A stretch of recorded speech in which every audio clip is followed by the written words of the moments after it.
Yeah, we are here at chapter 34.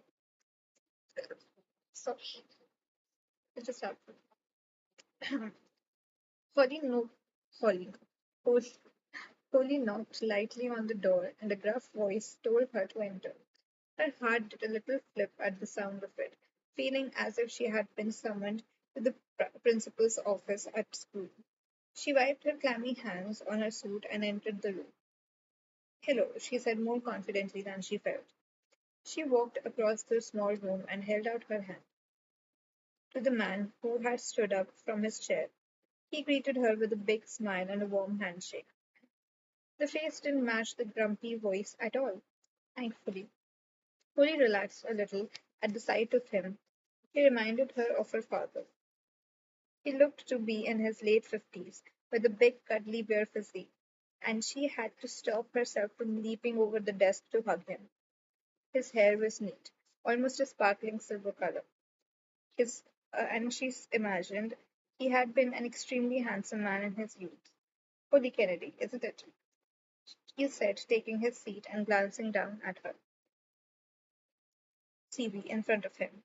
She sat in the seat opposite him and forced herself to stay calm. She had read every interview technique manual she could get her hands on since drawing up her CV and had tried to put it all into practice, from walking into the room to the proper handshake to the way she positioned herself in her chair.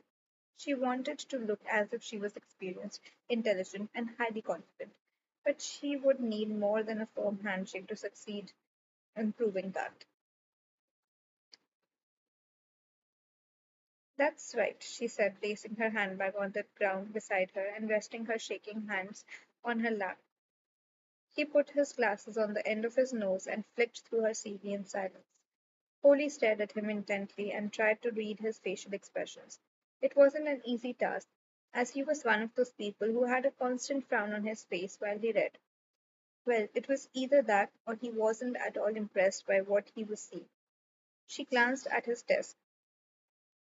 While she waited for him to start speaking again, her eyes fell upon a silver framed photo featuring three pretty girls close to her own age, all smiling happily at the camera.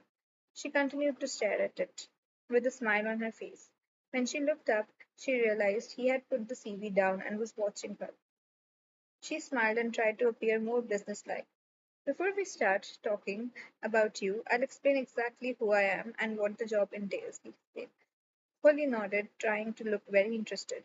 My name is Crispini, and I'm the founder and editor of the magazine, or the boss man, as everyone likes to call me around here.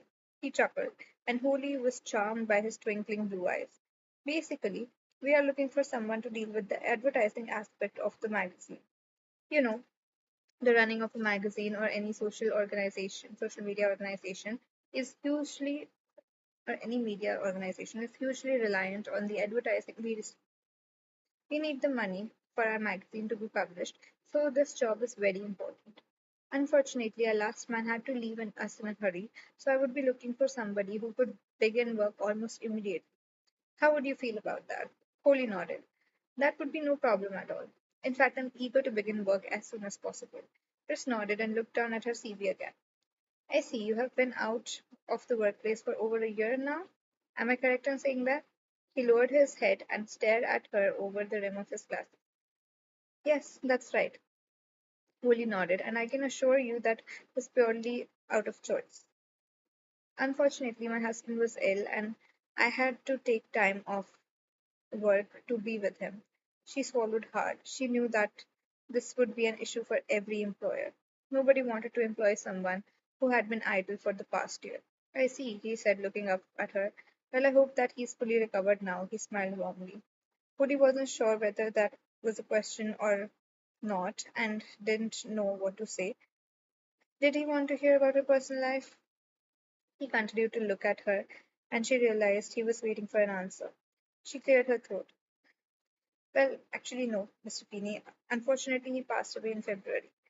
He had a brain tumor. That's why I felt it was important to leave my job. Gosh, Chris put down the CV and took his glasses off. Of course, I can understand that. I'm very sorry to hear it, he said sincerely. It must be hard for you being so young and all. He looked down at his desk for a while, then met her eyes again. My wife lost her life to breast cancer just last year, so I understand how you may be feeling, he said generously. I'm sorry to hear that, Polly said sadly, her eyes meeting those of the kind man across the table.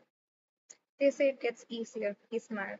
So they say, Polly said grimly. Apparently, gallons of tea do the trick. He started to laugh, a guffaw of laugh. Yes, I've been told that one too.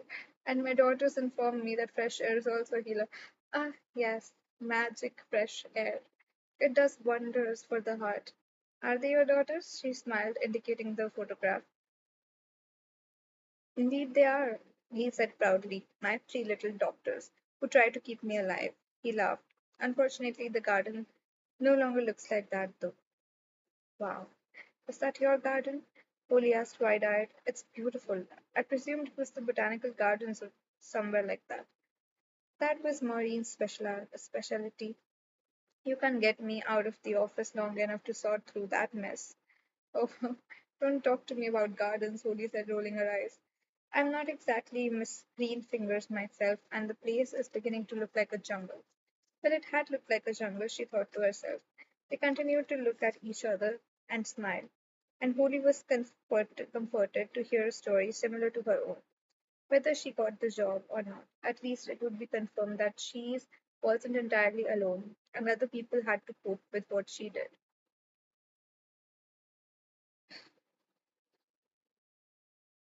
Anyway, getting back to the interview, Chris laughed.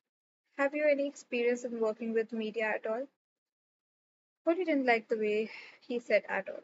It meant that he had read through her CV and couldn't see any sign of experience for the job. Yes, I have actually. She returned to business mode and tried so hard to impress him. I once worked in an estate agent and I was responsible for dealing with the media regarding the new properties per se. So I was on the other end of what this job requires. And so I know how to deal with companies who are wishing to sell space. Chris nodded along. But you have never actually worked on a magazine or newspaper or anything like that. Polly nodded her head slowly and racked her brains for something to say. But I was responsible for printing up a weekly newsletter for a company I worked for. She rambled on, grasping at every little straw she could and realizing she was sounding rather pathetic. Chris was too polite to interrupt her, and she went through every job she'd ever worked and exaggerated everything that was in any way advertising or media related. Eventually, she stopped talking, having grown bored at the sound of her own voice, and she twisted her fingers around each other nervously on her lap. She was underqualified for this job, and she knew it. But she also knew that she could do it if he just gave her the chance. Chris took off his glasses. I see. Well, Holly, I can see that you have a great deal of experience in the workplace in various different areas. But I noticed that you haven't stayed in any of your jobs for a for a period longer than 9 months. I was searching for the right job for me, Holly said, her confidence now totally shattered. So, how do I know you won't desert me after a few months? He smiled, but she knew he was serious. Because this is the right job for me, she said seriously. Holly took a deep breath as she felt her chances slipping away from her, but she wasn't prepared to give up that easily. Mr. Peony, she said, moving forward to sit on the edge of the chair. I'm a very hard worker, and I love something, I give it, and when love something, I give it 100%. I'm a very capable person, and what I don't know now, I'm more than willing to learn so that I can do my best for myself, for you, and for the company. If you put your trust in me, I promise I won't let you down. She stopped herself just short of getting down on her knees and begging for the damn job. She blushed as she realized what she had just done. Well then, I think that's a good note to finish on, Chris said, smiling at her. He stood up from his chair and held out his hand. Thank you very much for taking the time to come down here. I'm sure we'll be in touch.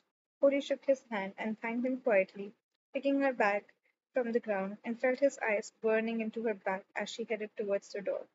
Just before she stepped outside, she turned to face him. Mr. Feeney, I'll make sure your secretary brings you in a nice hot pot of tea. It'll do you the world of good. She smiled and closed the door to the sound of his loud laughter. The friendly secretary raised her eyebrows at Holly as she passed her desk, and the rest of the applicants held on to their portfolios tightly, wondering what the lady had said to make the interviewer laugh so loudly. Holly smiled to herself as she heard Mr. Feeney continue to laugh as she made her way out into the fresh air. Holly decided to drop in on Kiara at work so she could have a bite to eat. She rounded the corner, entered Hogan's pub, and searched for a table inside. The pub was packed with people dressed smartly on their lunch breaks from work, and some were even having a new sneaky pints before heading back to the office. Polly found a small table in the corner and settled down. "Excuse me," she called out loudly and flicked her fingers in the air. "Can I get some service here, please?" The other people at the tables around her threw her the looks for being so rude to the staff, and Polly continued to flick her fingers in the air. "Oi!" she yelled. Chiara swirled around with a scowl on her face, but it broke into a smile when she spotted her sister grinning at her. "Jesus, I was about to smack the head off you," she laughed, approaching the table. "I hope you don't speak to all your customers like that," Holly teased. "Not all of them," Chiara replied seriously. "You having lunch here today?" Holly nodded. "Mum told me you were working lunches. I thought you were supposed to be serving in the club upstairs." Chiara rolled her eyes. "That man has got me working all the hours under the sun. He's treating me like a slave," Chiara moaned. "Did I hear someone mention my name?" Daniel laughed, walking up behind her. Chiara's face froze as she realized he had overheard her. "No, no, I was just talking about Matthew," she stammered. "He has me up all hours of the night. I'm like a sex slave." She trailed off and wandered over to the bar to get a notepad and pen. "Sorry," I asked, Daniel said, staring at Chiara bewildered. "Mind if I join you?" he asked Holly. Yes, Holly teased, but pulled out a stool for him. "Okay, what's good to eat here?" She was looking through the menu as Chiara returned with a pen in hand. Chiara mounted behind nothing behind Daniel's back, and Holly giggled. "The toasted special is my favorite," Daniel suggested, and Chiara shook her head wildly at Holly. "What are you shaking your head at?" Daniel said, catching her in the act again. "Oh, it's just that Holly is allergic to onions," Chiara stammered again. This was news to all Holly. Holly nodded her head. "Yes, they make my head bloat." She blew her cheeks out. "Terrible things those onions are. Fatal, in fact. Could kill me someday." Chiara rolled her eyes at her sister, who once again had managed to make things way over the top. "Okay, well then, leave the onions out," Daniel suggested, and Polly agreed. Chiara stuck her fingers in her mouth and pretended to gag as she walked away. You're looking very smart today," Daniel said, studying her outfit. "Yes, that was the impression I was trying to give. I was at a job interview," Polly said, and winced at the thought of it. "Oh, yeah, that's right," Daniel smiled. "Did it go well?" Polly shook her head. "Well, let's just say I need to buy a smarter looking suit. I won't be expecting a call from them anytime soon." "Not to worry," Daniel said, smiling. "There will be plenty of other opportunities. Still have that job upstairs if you're interested." "I thought you gave the job to Kiara. Why is she working downstairs now?" Holly said, looking confused. Daniel rolled his eyes. "Holly, you know your sister. We had a bit of a situation." "Oh no," Holly laughed. "What did she do this time?" "Some guy at the bar said something to her she didn't quite like, so she poured him his pint, then served it to him over his head." "Oh no," Holly gasped. "I'm surprised you didn't fire her. Couldn't do that to a member of the Kennedy family, could I?" He smiled. "And besides, how would I ever be able to face you again?" "Exactly," Holly confirmed. "You may be my friend, but you gotta respect the family." Chiara frowned at her sister as she arrived with her plate of food. "Well, that was the worst godfather impression I have ever heard." "Bon appetit," she said sarcastically, slamming the plate down on the table and turning on her heel. "Hey!" Daniel frowned, taking Holly's plate away from her, examining her sandwich. "What are you doing?" she demanded. "There are onions in it," he said angrily. "Chiara must have given the wrong order again." "No, no, she didn't," Holly jumped. to her sister's rescue and grabbed the plate back. I'm only allergic to red onions, she blurted out. Daniel frowned. How odd. I didn't think there was a huge difference. Oh, there is. Cody nodded and her head and tried to sound wise. They may be a part of the same family. The red onion contains deadly toxins, she trailed off. Toxins, Daniel said disbelievingly. Well, they are toxic to me. And they, she mumbled and bit into the sandwich to shut herself up. She found it difficult to eat her sandwich under Daniel's glare without feeling like a pig. So she finally gave up and left the remains on her plate. Not like it? He asked worriedly. No, I love it. I just had a big breakfast, she lied, patting her empty stomach. So, have you had any luck with that leprechaun yet? He teased. Well, actually, I found him. Polly laughed, wiping her greasy hands on her napkin. Really? Who was it? Would you believe it was my brother Richard? She laughed. Go away. So why didn't he tell you? Didn't he want it? Did he want it to be a surprise or something like that? Something like that, I suppose. He's a nice guy, Richard, Daniel said, looking thoughtful. You think? Yeah, he's a harmless kind of guy. He has a nice nature. Polly nodded her head. He cut in on her thoughts. Have you spoken to Sharon and Denise lately? Just Denise, she said, looking awfully guilty, looking away guiltily. You? Tom has my head done with all his this talk of weddings. Wants me to be his best man. To be honest, I didn't think they would plan it all so soon. Ah, Daniel sighed. Me neither, Holly agreed. How do you feel about it now? Ah, Daniel sighed. Happy for him, in a selfish and bitter kind of way. Know how you feel. You haven't spoken to your ex lately or anything? Who, Laura? He asked, surprised. Never want to see that woman again. Is she a friend of Tom's? Not as friendly as they used to be, thank God. So she won't be invited to the wedding then. Daniel's eyes widened. You know, I've never even thought of that. God, I hope not. Tom knows what I would do to him if he did invite her. There was a silence as Daniel contemplated that thought. I think I'm meeting up with Tom and Denise tomorrow night to discuss the wedding plans. If you feel like coming out, he said then. Polly rolled her eyes. Gee, thanks. Well, that just sounds like the best fun ever. Daniel started laughing. I know, that's why I don't want to go on my own. Call me later if you want to go anyway. Polly nodded. Right, here's the bill, Tiara said, dropping a piece of paper on the table and sauntered off. Daniel watched her and shook his head. Don't worry, Daniel, Polly laughed. You won't have to put up with her much longer. Why not? He looked confused. Uh-oh, Polly thought. Tiara hadn't told him she was moving away. Oh, nothing, she mumbled, rooting through her bag for her purse. No, really, what do you mean? He continued. Oh, I mean, her shift must be nearly over now, she said, pulling her purse out of her bag and looking at her watch. Oh, listen, don't worry about the bill. I'll take care of that. No, I'm not letting you do that, she said, continuing to search through all the receipts and rubbish in her purse for some money. Which reminds me, I owe you 20. She placed the money on the table. Forget about that. He waved his hand dismissively. Hey, are you going to let me pay for anything? Holly joked. I am leaving it here on the table anyway, so you'll have to take it. Kiara turned to the table and held out her hand for the money. It's okay, Kiara. Put it in on my tab, Daniel said. Kiara raised her eyebrows at Holly and winked at her. Then she glanced down at the table and spotted the 20 euro note. Oh, thanks, sis. I didn't know you were such a good tipper. She pocketed the money and headed over to serve another table. Don't worry, Daniel laughed. I'll take it out of her wages.